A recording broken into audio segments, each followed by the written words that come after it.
Cole had been sober long enough to quote the steps at dinner parties, but not long enough to actually do step 4.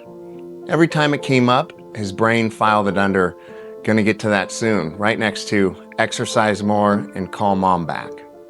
His sponsor finally said, "You know what step 4 is? It's turning the lights on in a room you've been pretending isn't there." Cole grimaced. "What if what's in the room is bad?" "It is," the sponsor said. "That's why we've been leaving the lights off." So Cole sat down with a notebook and started the inventory, a searching and fearless moral inventory, which sounded heroic until he actually was doing it, and it felt more like crime scene investigation, where he was both the detective and the suspect. He found resentments he'd been nurturing like houseplants, fears he'd dressed up as principles, natural desires, totally normal ones, that had quietly curled into manipulation, control, and self-destruction. The reading called them emotional deformities. Cole called them Tuesday. But here's where that shifted. He expected the inventory to be an execution.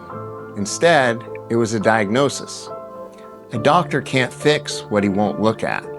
And Cole had been handing doctors a fake symptoms list for years, protecting the real wounds from anyone who might actually heal them.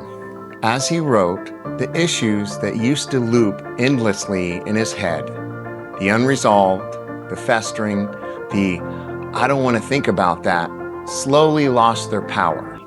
Not because writing them made them disappear, but because naming them made them smaller. They went from monsters behind a closed door to problems on a page he could finally face directly. See, his sponsor had told him, when you stop avoiding the issues and start meeting them head on, they become fewer and fewer.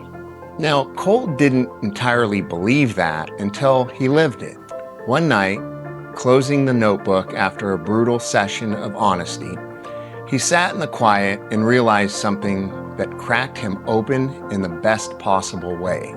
Every single thing he had written, every deformity, every liability, every warped desire, had been running his life from the dark for years. And the moment he shined a light on it, it stopped being his master and started being his homework. He wasn't beyond repair, he was beyond denial. And those are two completely different places to live. One is a prison, and one is the first morning of something that finally has a chance to be free. And with that, the story you just heard was written and based on today's daily reflection, Looking Within. I'm Sam, a grateful alcoholic. I hope to catch you for another brand new story tomorrow morning. I love you all, and have a blessed day.